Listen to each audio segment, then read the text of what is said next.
Cam așa arată după o iarnă. Postez acest videoclip pentru a nu se urma acest exemplu. Repet, a nu se urma acest exemplu. Toamna, utilajul trebuiește curățat.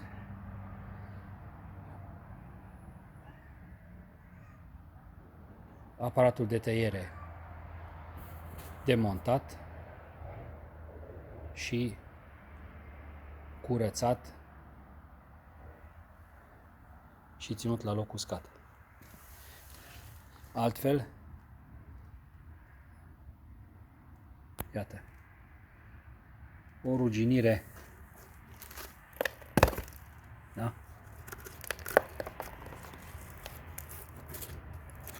Oxidare prematură a materialului.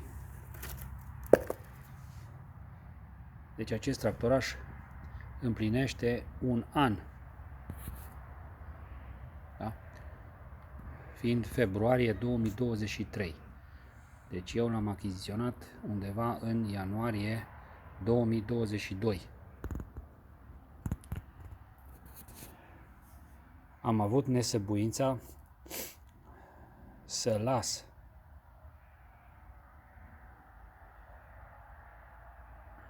las necurățat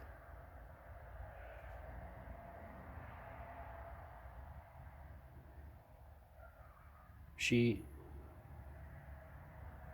cam astea sunt rezultatele.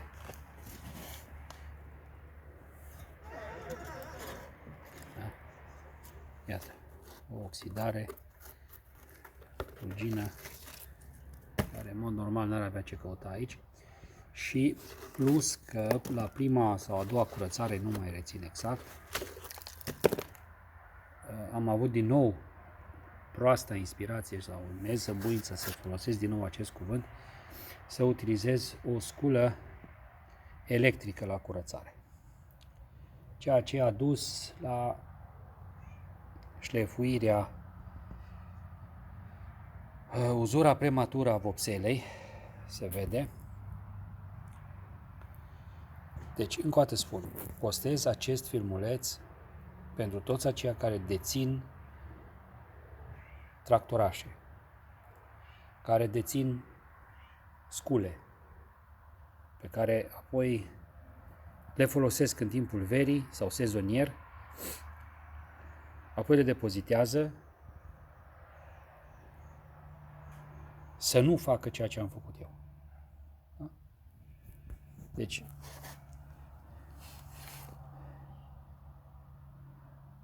o să revin, pentru că nu-mi place să fac videoclipuri lungi, nu sunt eu vreun formator de opinie, da, de unde nu mă consider, ci doar vreau să arăt și bune și rele. Partea bună va fi că am să-l curăț. Am să curăț acest ansamblu, această masă, și o să și arăt eventual cu ce am curățat inițial, a nu se utiliza acea sculă, și e de preferat o variantă manuală, o variantă mai puțin comodă, dar care nu va uza prematur vopseaua